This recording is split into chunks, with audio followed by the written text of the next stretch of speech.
Nous te rendons grâce et honneur, Seigneur, parce que tu es avec nous. Que la gloire te revienne. Au nom de Jésus. Amen.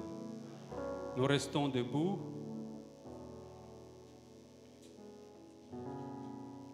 Nous allons faire une lecture. C'est dans Genèse chapitre 17. Genèse 17, le premier verset. Lorsqu'Abraham fut âgé de 99 ans, l'Éternel apparut à Abraham et lui dit, « Je suis le Dieu Tout-Puissant. Marche devant ma face et sois intègre. » Père très saint, c'est à travers cette lecture que nous voulons répondre à ton appel. Tu nous intimes un ordre, celui de marcher devant ta face et d'être intègre. C'est que tu as compris que je ne suis pas réellement intègre, que j'ai quelque chose à ajouter, une dimension au Seigneur à marcher, une dimension de la marche que je dois réellement réaliser dans ma vie, que chacun de nous a besoin, ô Seigneur, de marcher avec toi, devant ta face. C'est pourquoi, ô Dieu, parle-nous clairement afin que nous comprenions ce que tu désires et nous allons le faire avec toi, avec la force que tu nous donnes. Au nom de Jésus, notre Seigneur et Sauveur. Amen. Nous allons nous asseoir.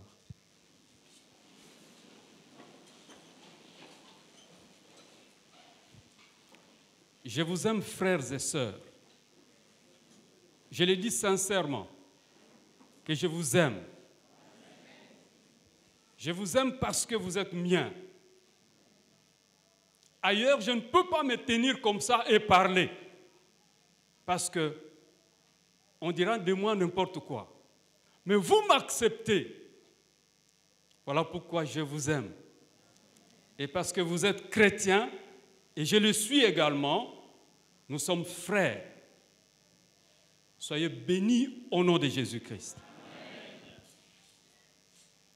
Quel est le conseil paroissial que le pasteur, le collège des pasteurs, trouve en ces moments notre remerciement comme étant une occasion vraiment de le bénir aussi, parce que nous venons de laisser quelque chose quelque part. Nous sommes pasteurs, mais on a laissé là où nous sommes en train de paître le brebis et nous venons ici. Et tout ça parce que le conseil paroissial, les pasteurs ont accepté que je vienne. Voilà pourquoi j'ai dit, trouvez en ces mots nos remerciements. Que Dieu vous bénisse. Nous voulons vous dire qu'il y a un problème. Il y a un problème, ce n'est pas une blague, mais un grand problème. Dans la vie du chrétien, il y a un problème. Ce problème-là, c'est lequel? C'est en effet, permettez-moi que je dise le mot tel qu'il est, il y a une ignorance. Il y a une certaine dimension d'ignorance, une dose d'ignorance qui véhicule avec nous. Voilà pourquoi nous devons être sincères et si nous le découvrons, nous allons l'éviter et nous allons l'escalader, nous irons un peu plus loin. Mais si nous n'arrivons pas à découvrir la petite dose d'ignorance qui est en moi, alors là, ça peut persister. En effet, écoute ce que Dieu dit à un homme qui a 99 ans. Oh! Mais un grand homme, il lui dit, je suis le Dieu Tout-Puissant. Et il ajoute encore, il dit, mais je pense que l'autre n'ignorait pas qu'il était le Dieu Tout-Puissant. Mais il lui dit, je suis le Dieu Tout-Puissant. Et il dit, marche et marche devant ma face et sois intègre. Ça me pénètre le cœur directement. Sois intègre.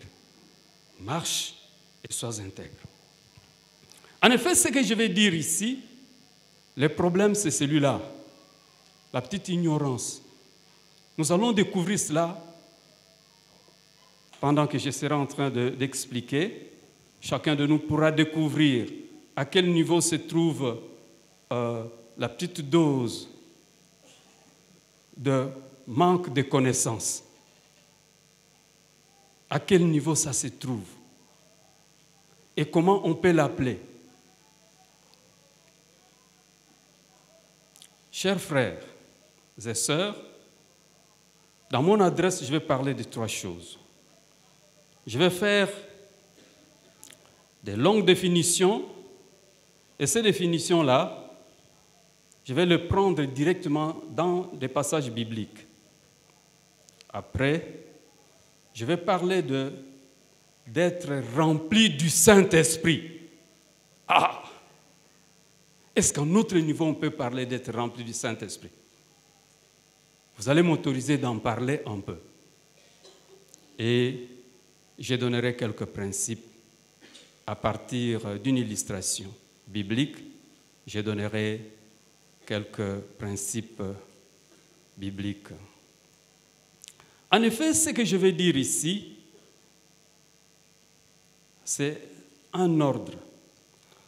Moi, je ne vais pas parler de la première partie du verset, mais je vais parler de la deuxième partie, la partie B, qui dit « Marche devant ma face, sois intègre ». On en a déjà parlé, mais la répétition est la mère. Voilà. Nous revenons parce qu'il y a un problème. Aujourd'hui, les gens peuvent se poser plusieurs questions. Qui sont en train de diriger ces pays? Qui dirige ces pays? Oh, mais c'est chacun de vous. C'est nous, chrétiens, qui dirigeons. C'est nous. C'est nous qui dirigeons. À partir de nos prières, lorsque la commission d'intercession, le département d'intercession se met à genoux dans sa cellule de combat, cette cellule est en train de diriger le pays. Mais comment nous dirigeons le pays? Voilà. C'est là où nous pouvons trouver aussi la dose de manque de connaissances en nous, chrétiens. Qu'est-ce que nous devons faire exactement? Alors, il y a quelques mots que je vais utiliser ici, que je vais analyser. J'aimerais analyser marche, la marche.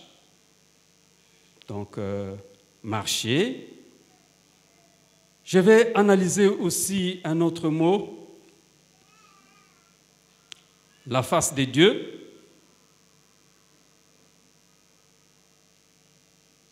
Et je parlerai aussi de l'intégrité, être intègre. Rapidement, la marche, quand nous disons marcher, il y a plusieurs sens. Mais je ne veux pas m'embrouiller à beaucoup de détails de la marche. Moi, j'ai le type de marche dont je voudrais réellement présenter ici.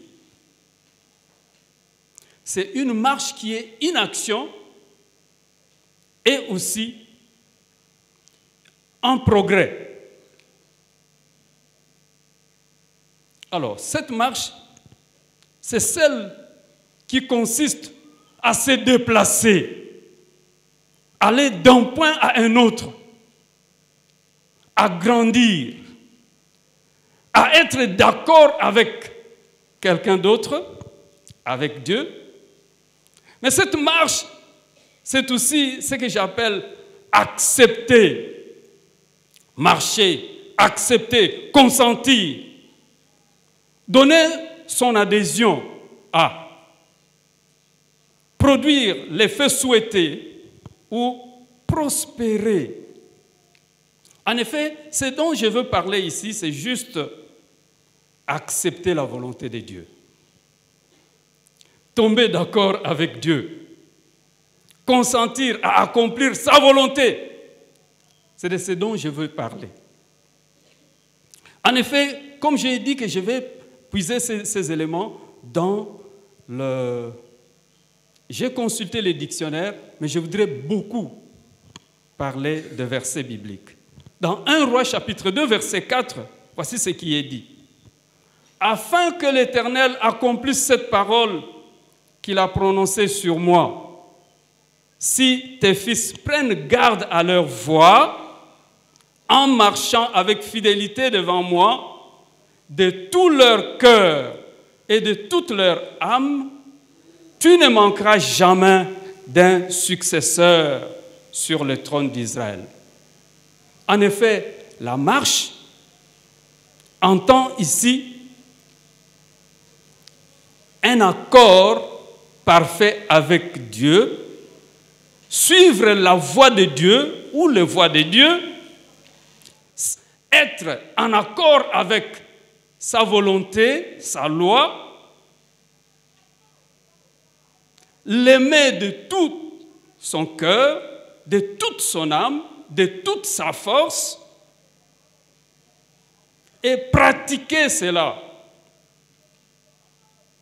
Ainsi, il était en train de dire à David, et David a compris.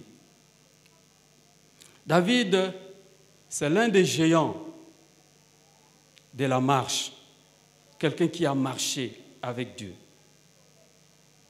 L'homme selon le cœur de Dieu. Il a eu à marcher avec Dieu, à écouter Dieu et à faire la volonté de Dieu. À consulter Dieu chaque fois qu'il voulait faire quelque chose, il consulte Dieu. Puis-je monter? Dois-je faire ceci ou cela? Et lorsqu'il avait l'ordre de Dieu, c'est alors qu'il avançait.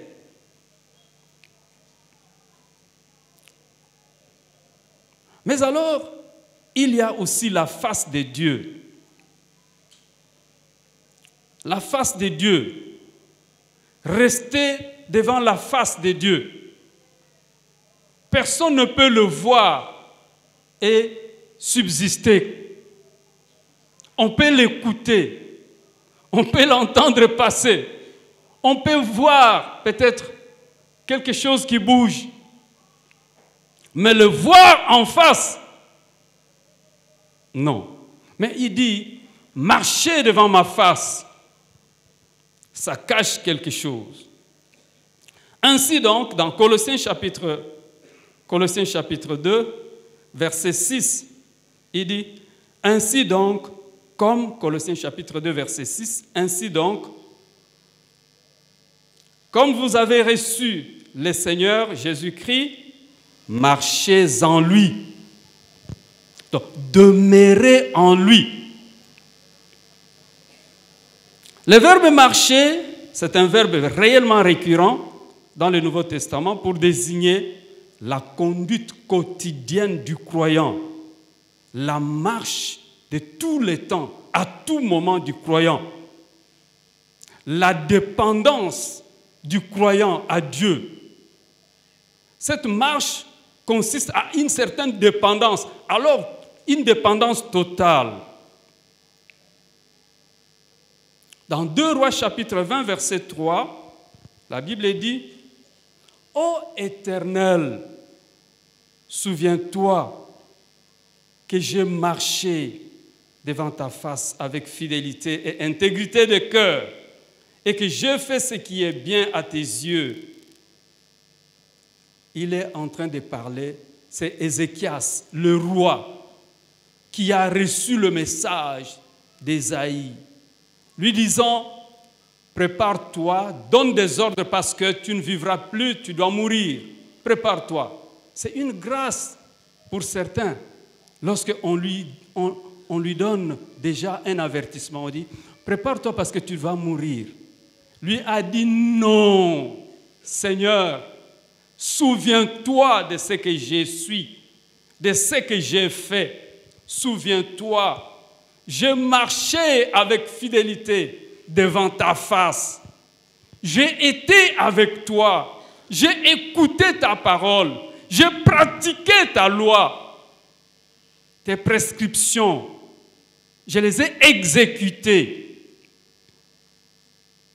Alors, cette fois-là, comprenant qu'il est avec moi, Dieu l'a écouté. Dieu l'a écouté. C'est ce qui peut nous arriver. C'est ce qui peut t'arriver. C'est ce qui peut arriver dans notre famille. C'est ce qui peut arriver dans vos études, dans vos recherches. C'est ce qui peut arriver à votre boulot. Une situation qui met fin à ton service, à tout ce que tu es en train de faire. On dit, stop, aujourd'hui c'est fini. Tu dis, non, Seigneur, souviens-toi. Parce que tu fais une marche de tous les jours. C'est-à-dire, tu es avec lui. En effet, marcher, c'est ce que je vais dire par après ici, devant la face de Dieu, c'est être rempli du Saint-Esprit. Ça, c'est le second point que je vais développer. C'est en effet être rempli du Saint-Esprit. Ne pas se cacher quelque chose avec Dieu. La Bible dit, 1 Corinthiens chapitre 6, versets 19 à 20. 1 Corinthiens chapitre 6, le verset 19e, la Bible dit ceci.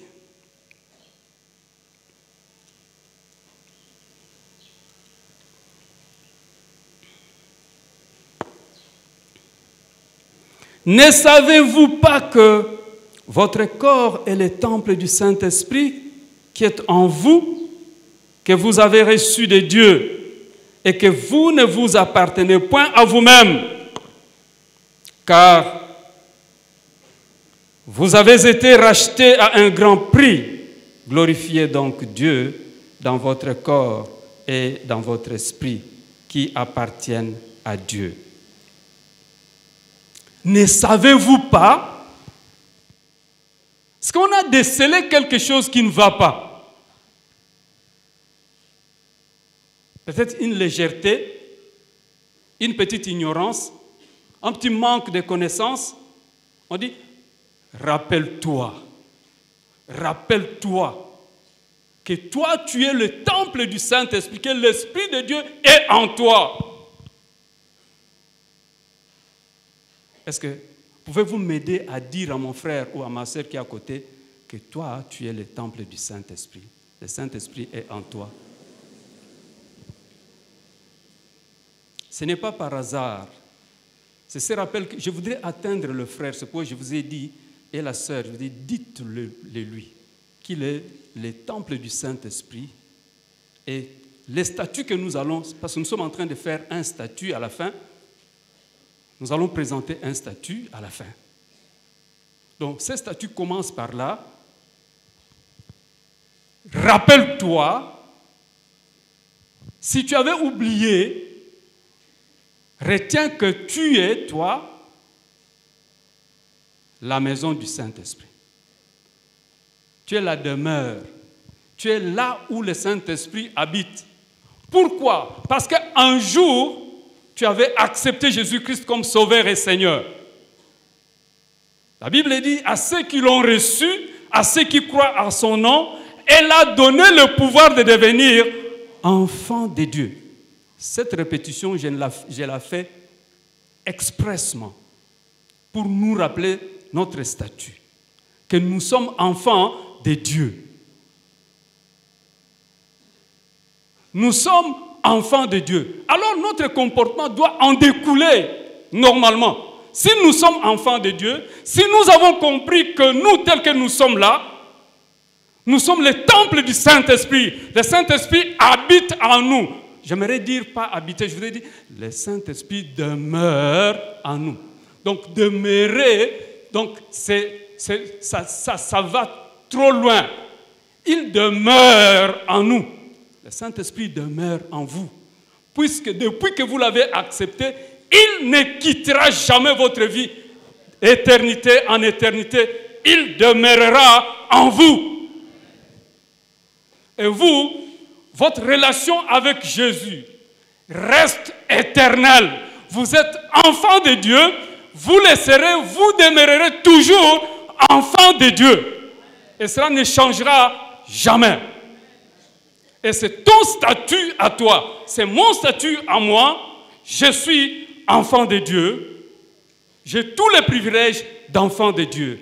Et tel que je suis là, j'ai la vie. Alors, parce que j'ai Jésus-Christ dans ma vie, puisque je suis enfant de Dieu, puisque il se trouve que le Saint-Esprit habite en moi,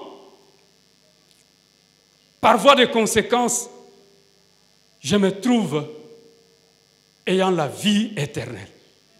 Parce que Jésus-Christ est en moi.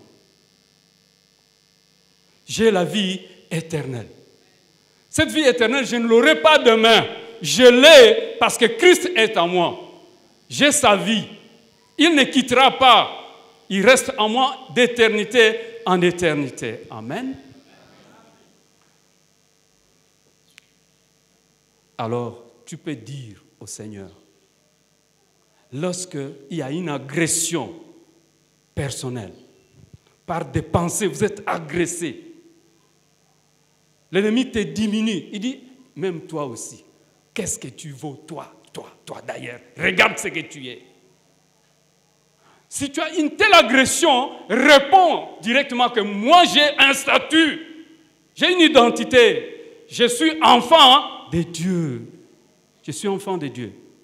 Et le Saint-Esprit demeure en moi. Je suis le temple du Saint-Esprit. C'est-à-dire la saleté ne peut pas entrer chez moi. Ah, alléluia. Alors Ézéchias a compris ce qu'il était. Et il a essayé de faire comprendre à Dieu que non, s'il te plaît, regarde quand même. Hein? Fouille un peu dans tes annales, dans les annales, et fouille un peu. Regarde. Regarde un peu, qu'est-ce qu'il y a là-bas? Regarde dans tes archives et dis-moi, accorde-moi ne fût-ce qu'un temps. Parce qu'il comprenait ce qu'il était. Est-ce que tu comprends ce que tu es? Comprends-tu qui tu es devant toutes sortes d'agressions? Est-ce que tu comprends ce que tu es?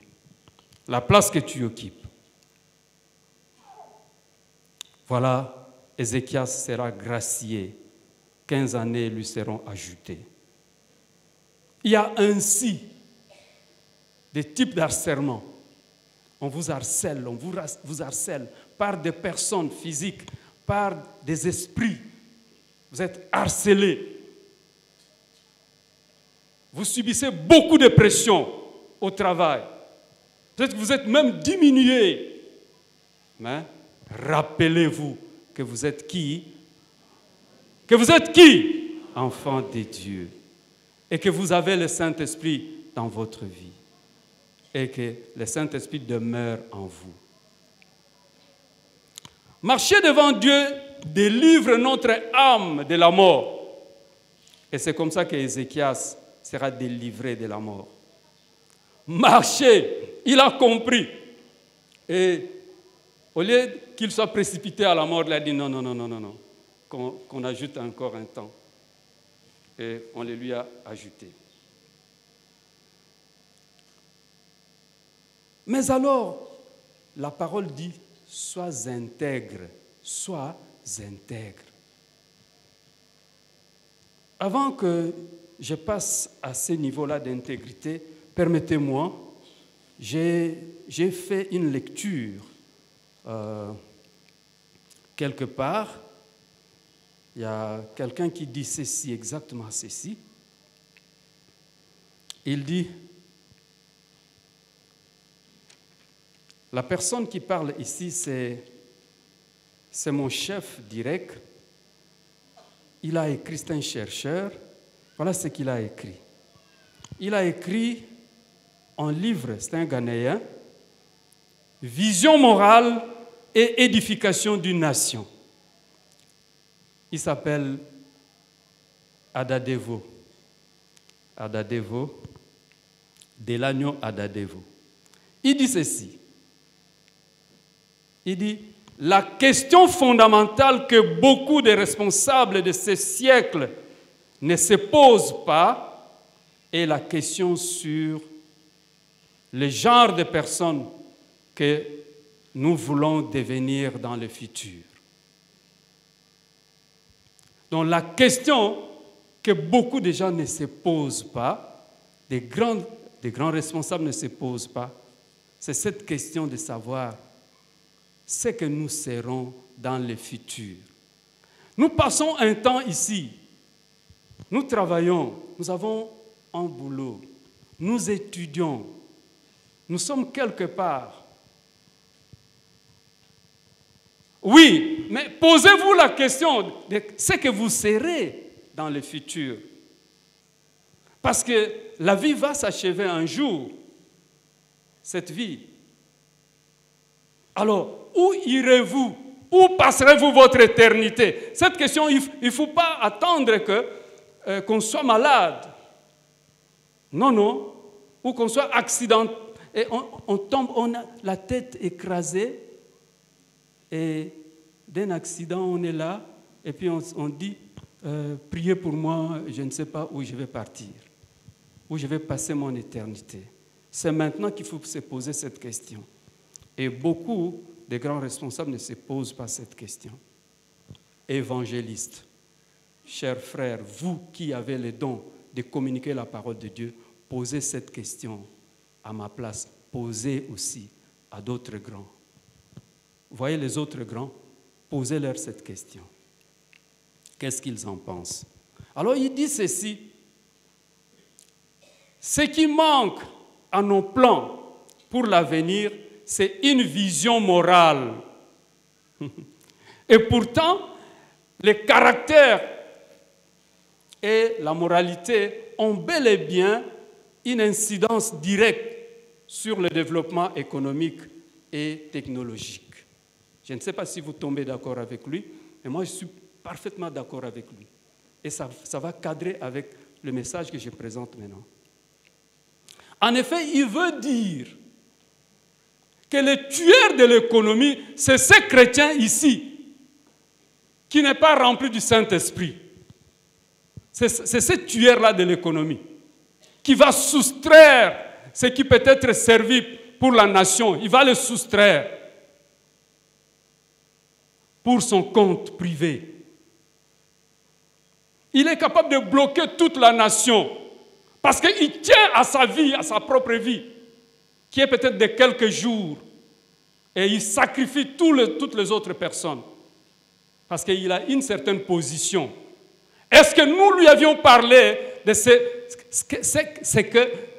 qu'il est enfant de Dieu? Est-ce que nous lui avions dit exactement? A-t-il compris que le Saint-Esprit est dans sa vie et qu'il demeure en lui et qu'il est obligé d'écouter à tout moment le Saint-Esprit et de marcher dans la face de l'Éternel? Est-ce qu'il sait ça?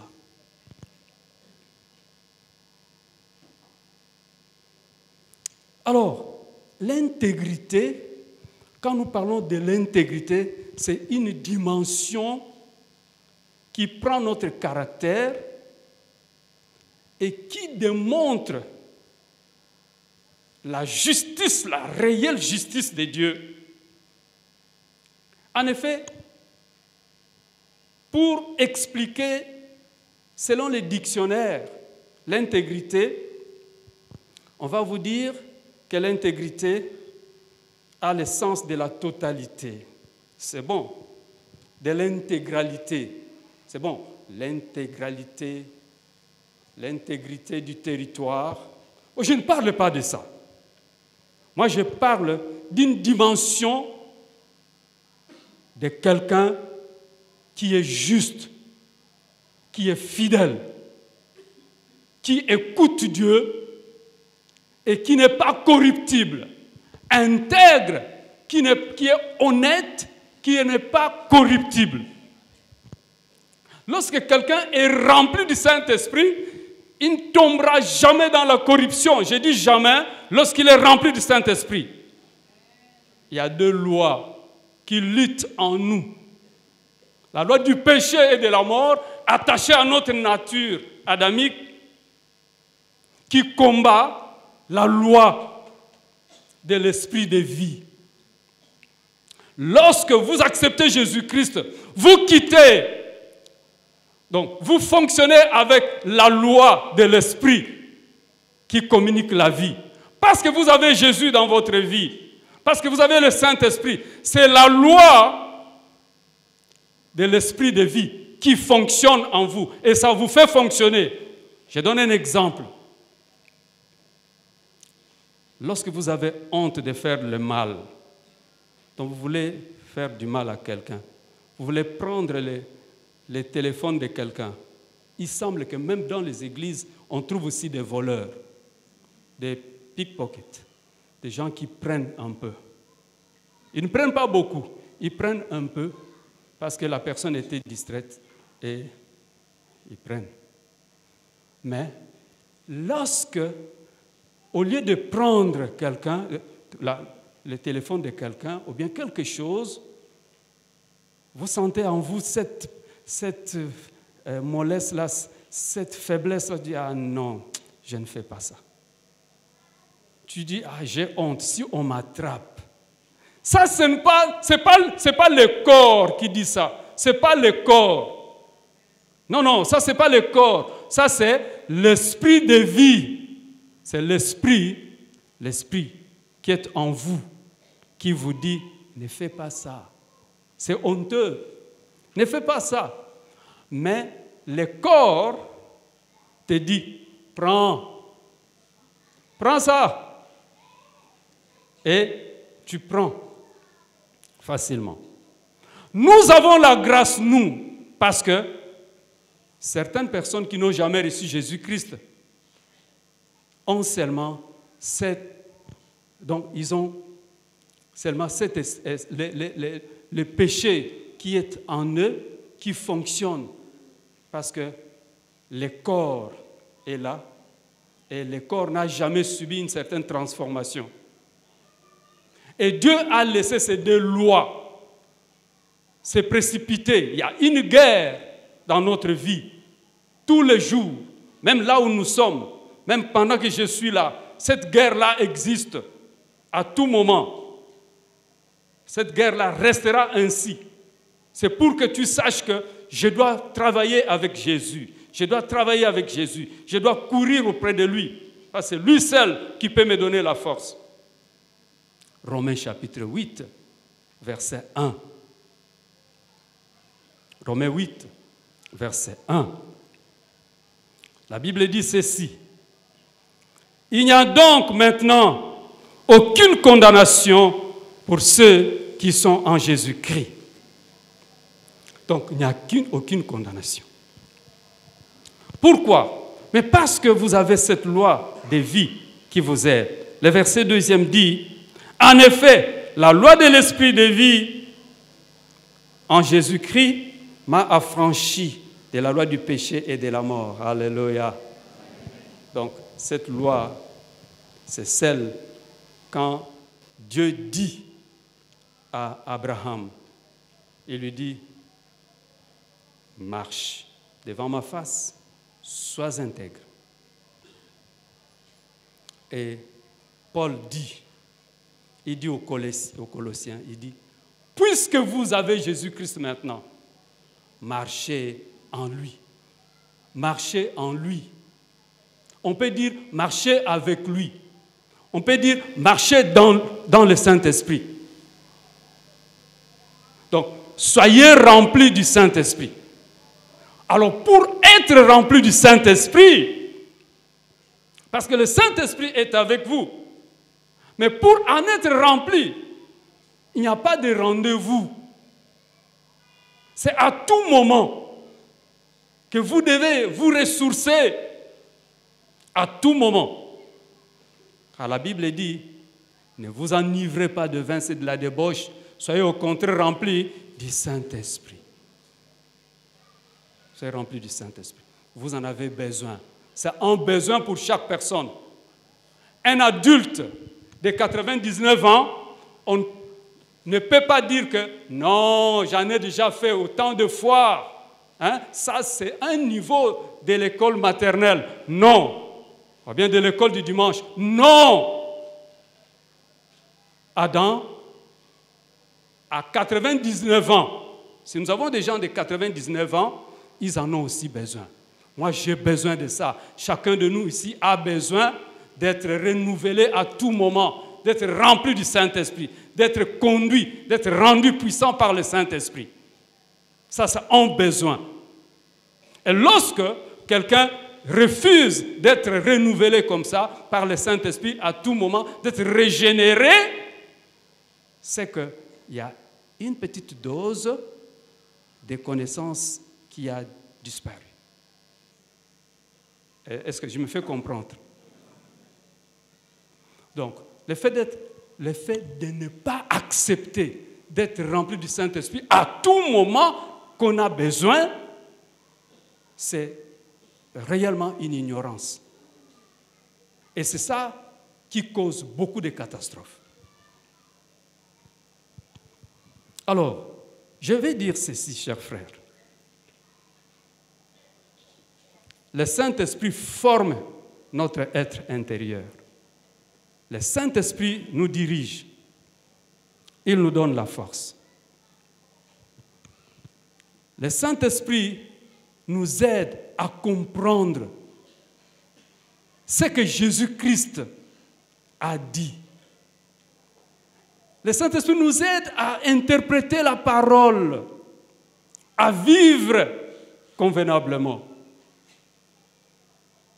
Ainsi, nous ne pouvons pas tomber facilement. Mais si nous tombons, nous devons nous relever parce qu'il y a la respiration spirituelle. Un autre verset, c'est que lorsque nous demandons quelque chose qui est conforme à sa volonté, par exemple, être rempli du Saint-Esprit, c'est la chose que Dieu désire.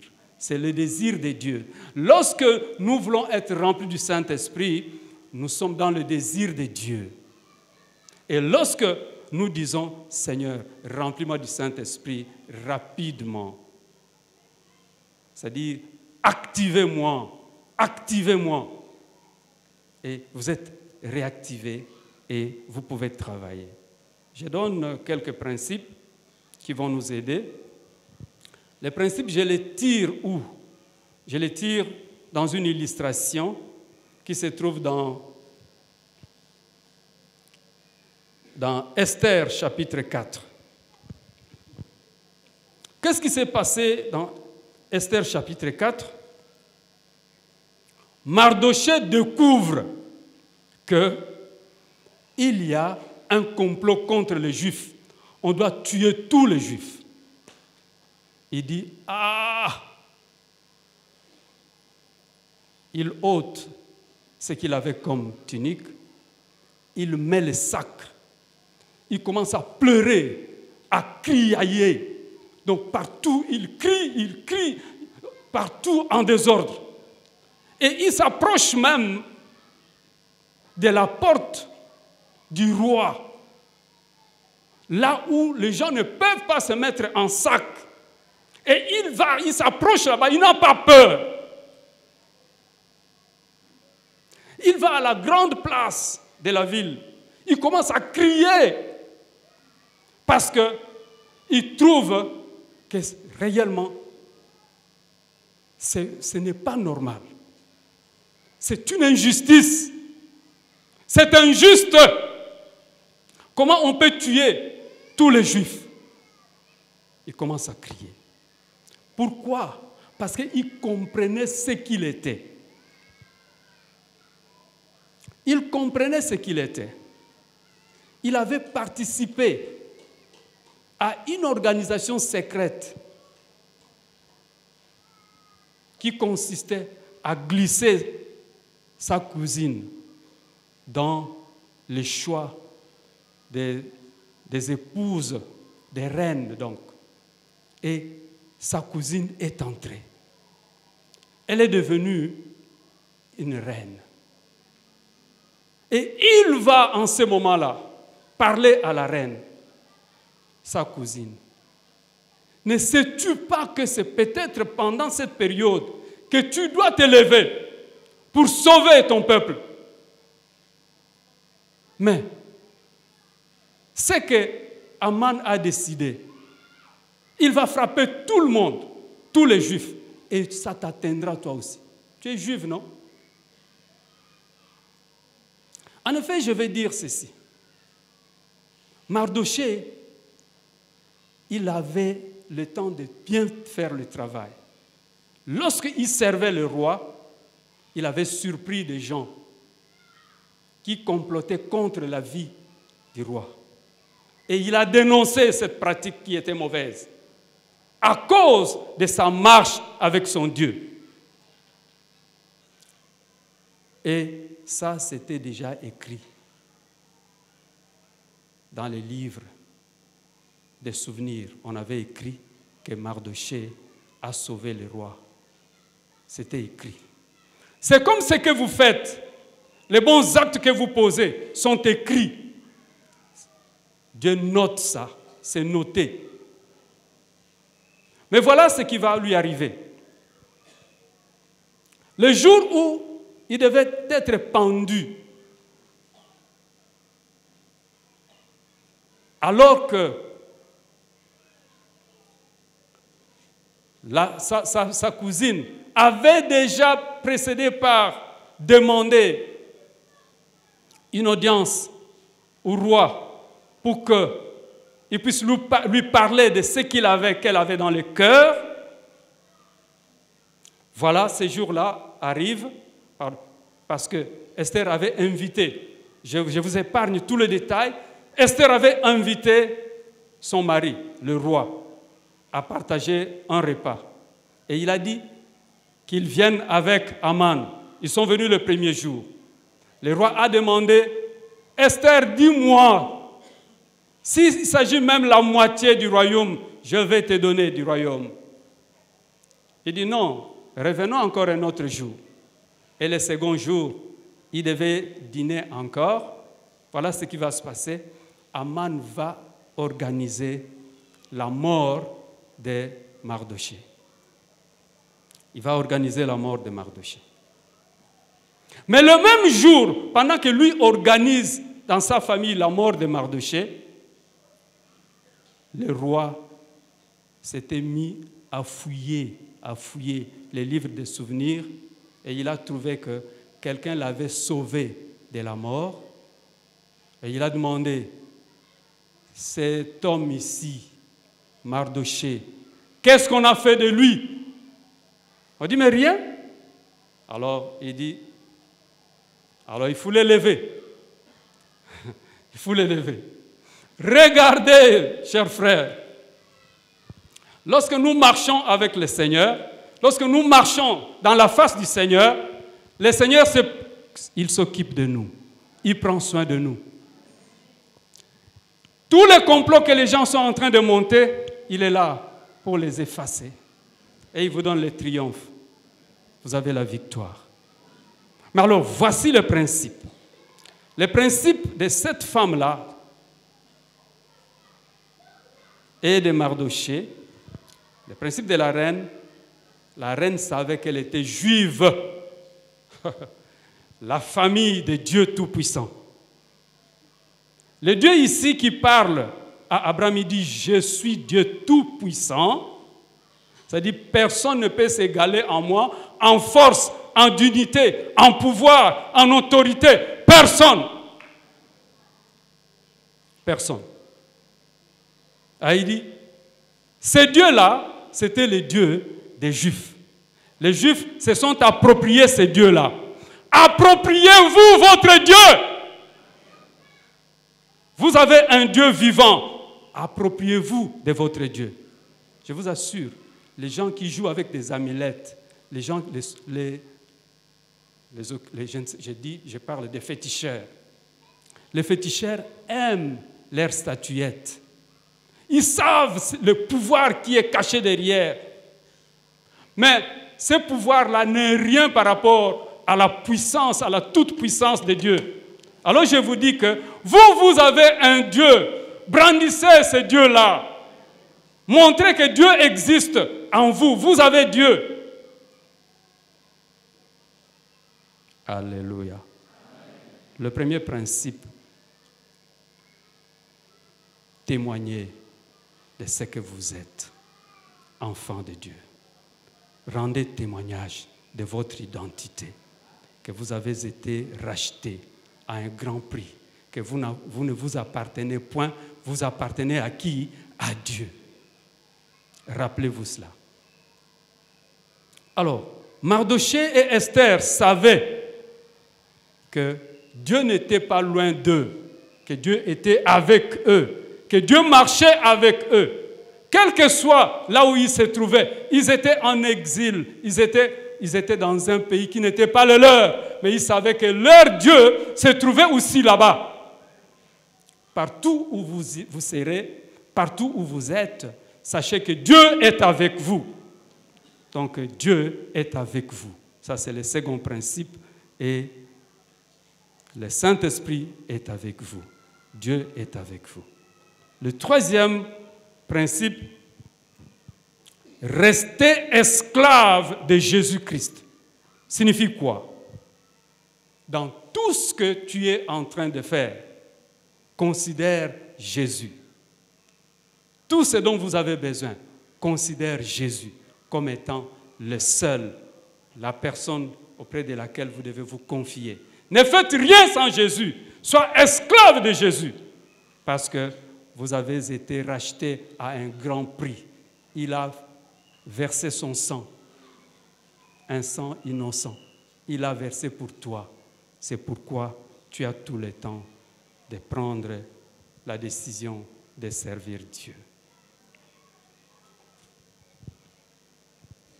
Jésus ne changeait pas, Jésus ne changeait pas. Il ne changeait pas.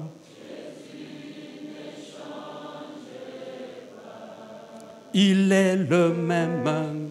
Il est toujours le même. Jésus ne change. Jésus-Christ ne changeait pas. Jésus ne change pas. Alléluia. Jésus ne change pas. Il est mon sauveur.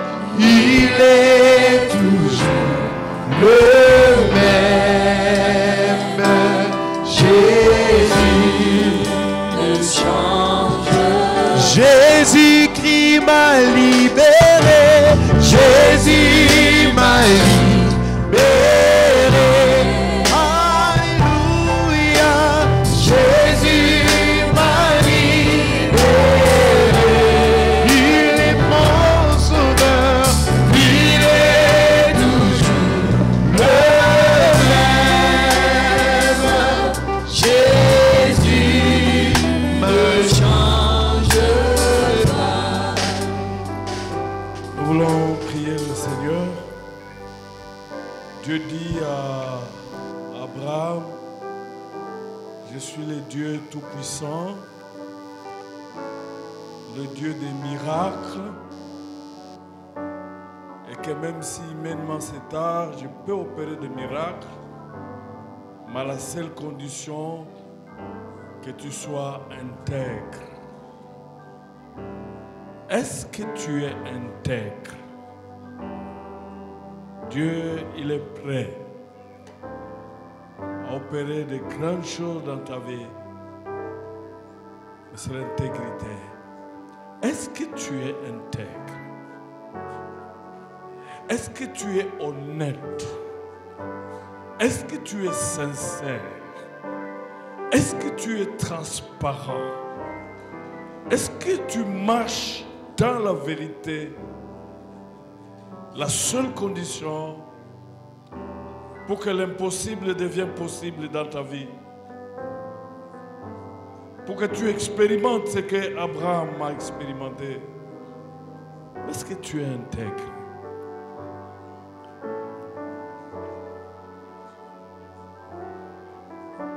Je voulais m'adresser à toi avec les fiançailles académiques.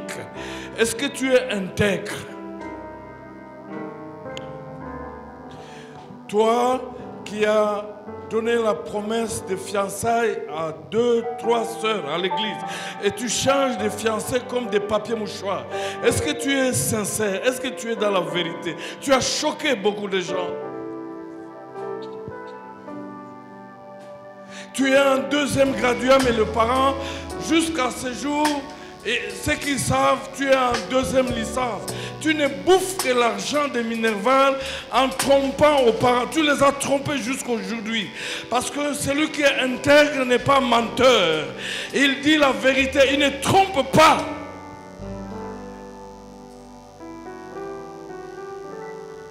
Est-ce que tu es intègre? Toi qui vas au travail à 12 heures et tu quittes à 13 heures, tu rentres et tu réclames le salaire d'un mois alors que c'est 7 heures de travail. Est-ce que tu es intègre à l'université, toi avec les points sexuellement transmissibles, avec la corruption et autre chose? Est-ce que tu es intègre, toi dont la femme ne connaît pas le salaire, il ne connaît pas ce que tu as dans ton compte bancaire, il ne connaît rien. Toi qui as des affaires dont les partenaires ne connaissent rien, est-ce que tu es intègre? La parole de Dieu ce matin, que Dieu n'a pas besoin seulement de chrétiens, mais il a besoin de chrétiens intègres, de chrétiens qui sont transparents, qui marchent dans la vérité. Parce que quand Dieu te voit aujourd'hui, ce qui l'intéresse, ce n'est pas l'extérieur, mais c'est que tu es de l'intérieur. C'est que personne ne connaît, que lui seul connaît. Est-ce que tu es intègre? Levons nos mains, prions le Seigneur. Gloire à Dieu. Ouvre ta bouche. Prie Dieu. Parce que Dieu veut que tu sois intègre.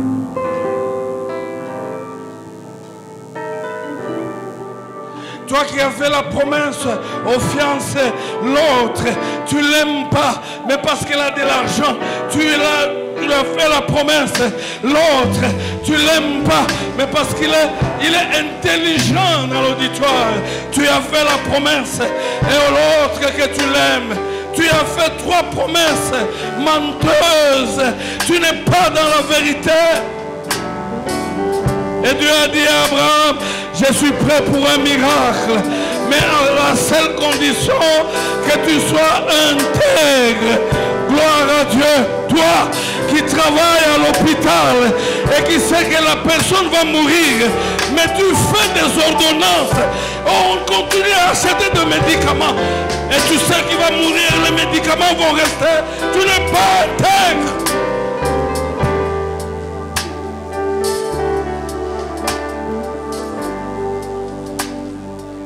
Je veux être intègre, fidèle à mon mari, fidèle à mon épouse.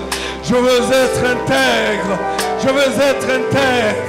Je vais marcher devant la face de Dieu, notre Père, dans l'intégrité, dans la vérité, dans la transparence.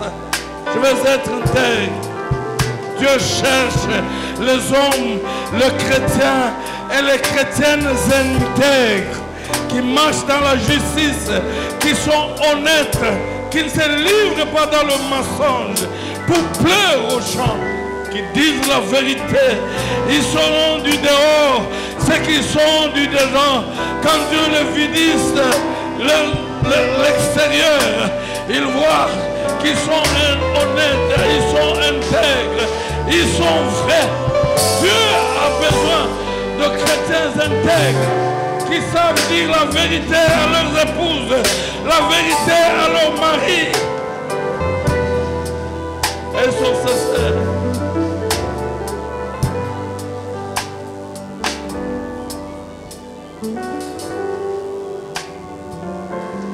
Loin de la corruption, de la surfacturation.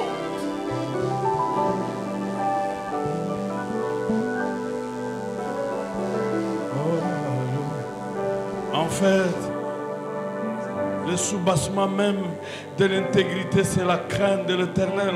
C'est l'amour de Dieu, l'amour pour Dieu. Il y a des gens qui ne tomberont pas dans le péché parce qu'ils ne veulent pas blesser Dieu. Ils l'aiment tellement, ils ne veulent pas le blesser. Dis, je veux être intègre. Oh, gloire à Dieu. Gloire à Dieu.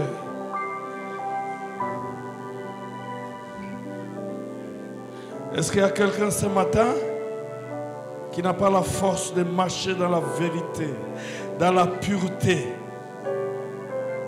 Est-ce qu'il y a quelqu'un? Tu peux te prononcer? Tu n'as pas la force de marcher dans la pureté, dans la vérité. Tu as fait beaucoup de mal, simplement parce que tu n'as pas la force. Est-ce que tu es là? Tu peux te manifester? Je veux te voir. Tu as du mal à marcher dans la pureté. Est-ce que tu es là? Lève bien ta main. Gloire à Dieu.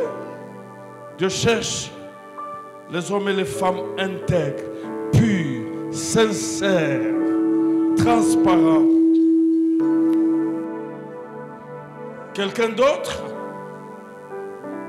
Tu ne sais pas te libérer du mensonge.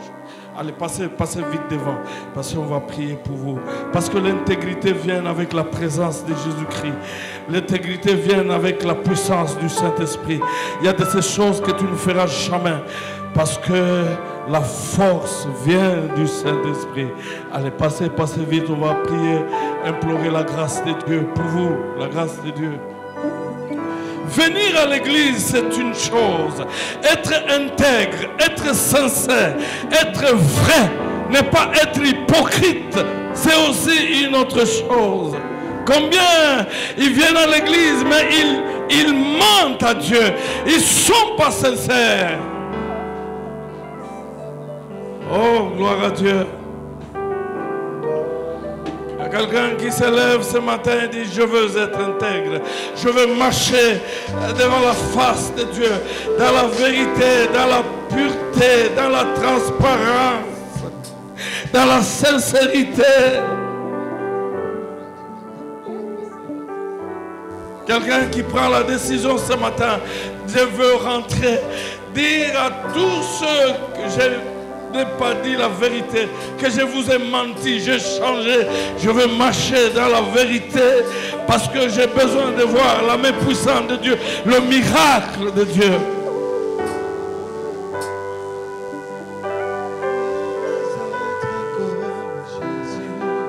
La déclaration que tu as faite à l'ambassade, tu n'es pas dans l'opposition, mais pour voyager aux États-Unis, tu as fait la déclaration que tu es de l'opposition.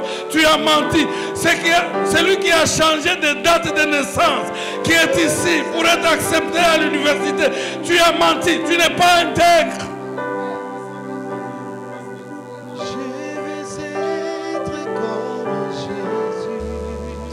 Et jusqu'à la mort, tu auras cette fausse date de naissance jusqu'à la mort.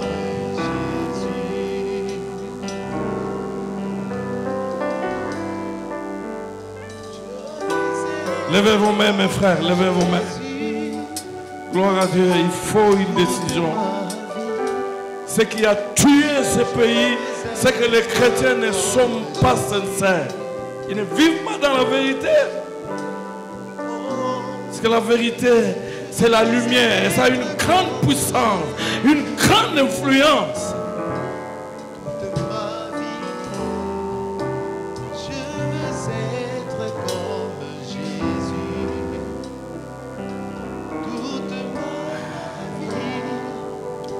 Dieu notre Père, je te recommande mes frères qui ont compris que la force de la vérité vient du Saint-Esprit et que seuls ils ne peuvent rien.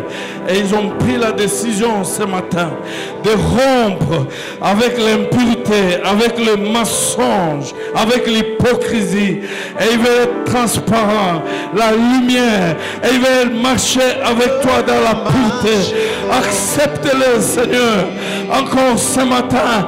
Et que ta main soit sur eux, ô Dieu de gloire, pour ôter ce qui est mauvais, impur, et le purifier par la puissance du feu du Saint-Esprit et la puissance du sang de Jésus-Christ.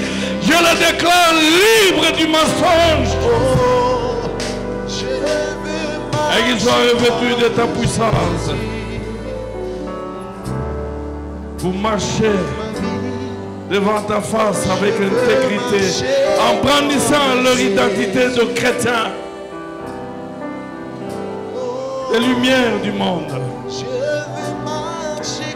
Toute l'assemblée peut lever la main. Gloire à Dieu. Seigneur, suscite dans cette paroisse des hommes et des femmes intègres qui te craignent. Des hommes et des femmes qui sont transparents, propres devant toi. Des hommes et des femmes qui marchent dans la pureté. Parce que tu veux opérer des miracles dans la vie d'une seule personne ici présente. Que l'Éternel vous bénisse, qu'il vous accorde la force d'être intègre. Que l'Éternel vous bénisse, qu'il accomplisse vos vœux, de marcher dans la sanctification. Que l'Éternel vous bénisse, qu'il exauce vos prières. Que l'Éternel vous bénisse. Qu'il vous accorde une très bonne santé. Qu'il vous donne la victoire sur les mal qui gangrènent notre société et même l'Église et même nos familles. Soyez vainqueurs. L'Éternel vous bénisse. Qu'il pourvoie à tous vos besoins et qu'il vous protège. Soyez ainsi bénis au nom puissant de Jésus-Christ, lui qui est notre Seigneur et Sauveur. Amen.